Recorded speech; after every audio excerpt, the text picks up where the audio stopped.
टुप्पीको बारेमा तपाईहरुलाई थाहा छैन धेरै जानकारी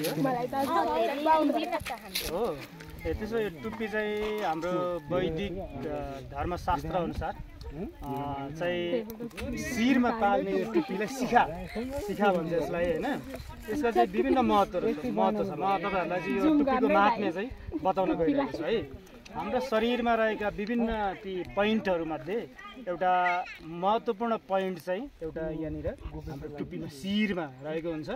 यसले चाहिँ धेरै काम गर्छ है। यसले नलेजहरु चाहिँ रिसिभर पनि सम्झिन सक्नुहुन्छ तपाईहरुले यसलाई एन्टेना पनि भन्न सक्नुहुन्छ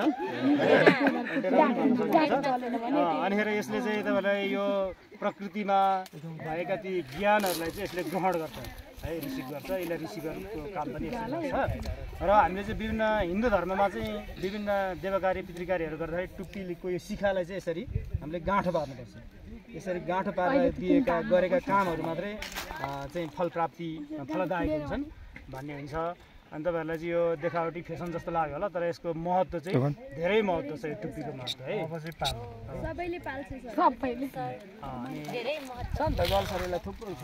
अब फेरि तपाईहरुले त टुप्पी पालेकै जस्तै छात्रहरुले मैले एउटा क्वेशन आएको दाइ के आयो भन्दा तपाईले टुप्पीलाई विशेष पोइन्टको रूपमा लिनु भयो।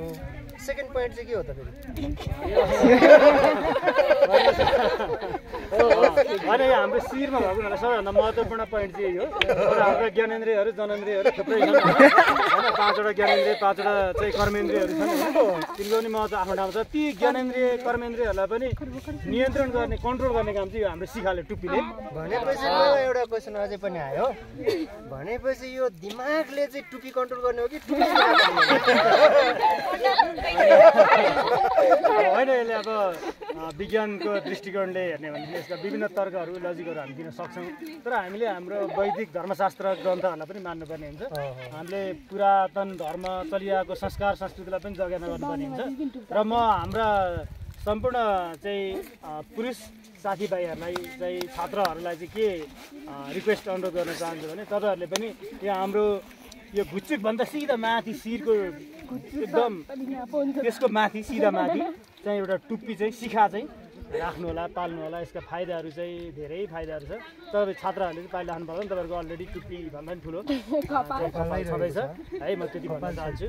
बाहुनले मात्रै भन्ने होइन, यो सबैले पाल्न मिल्छ। अब पाल्नुपर्ने कुरा चाहिँ यो फेरि तपाईहरुले अब जातिवादी अथवा धर्मको त्यो तरिकाले हेर्नु हुँदैन। यसलाई चाहिँ यो चाहिँ सबै धर्म जात भाषा हैन संस्कार संस्कृति भएका मानिसहरूले पाल्न मिल्छ र पाल्नुपर्छ भनेर धन्यवाद। ताली। धन्यवाद दाइ, तपाईलाई फेरि भेटौँला है।